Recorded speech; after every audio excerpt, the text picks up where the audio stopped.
Aradan çok fazla zaman geçti ama birçok şey çok taze. Henüz etkileri de devam ediyor. Hatırlamak istemediğimiz bir dönem esasında. Ben bütün yaşanmışlıkları bilemem tabii ama kendi şahit olduğum pek çok şey var. Serbest avukatlık yapıyordum. Büroma yansıyan, gelen, danışma için gelen insanların olaylarına şahittim. Kendi yaşadıklarım, bildiklerim. Genel olarak şunu söyleyebiliriz ki, hukukun ve insanlığın askıya alındığı bir zamanda Müslümanlar açısından. İslam'a yönelik kamu hayatından İslam'ın görünürlüğünü silmek için yapılmış çok geniş çaplı bir çalışmaydı, darbeydi. Klasik darbelerden farklı göstermeye çalıştılar.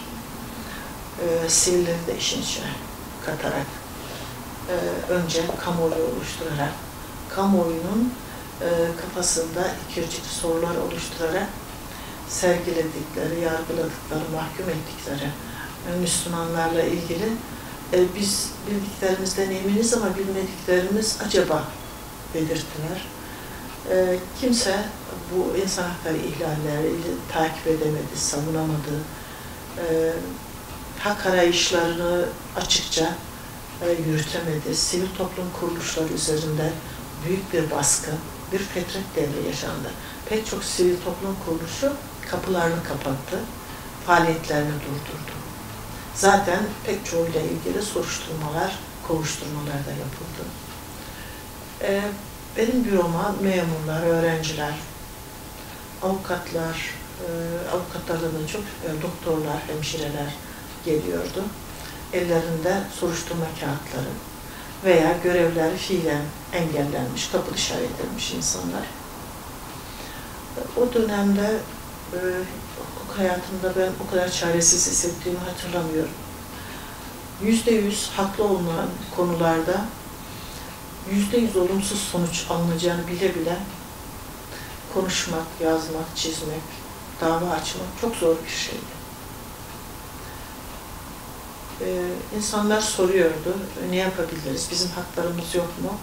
Var ama kullanamazsınız. Hakim ve savcılara briefingler verildi. Adil kararlar engellendi. Bu briefinglere rağmen idare mahkemelerinde iki bölge idare mahkemesinde, birisi Samsun'du hatırladığım kadarıyla, biri de Bursa, hakimler mevzuat ve hukuk çerçevesinde kararlar verdiler. Başörtüsü yüzünden görevden atılanların bu ihracın hukuka aykırı olduğu iptal yönünde kararlar verdiler. Fakat bu kararlar hemen bastırıldı.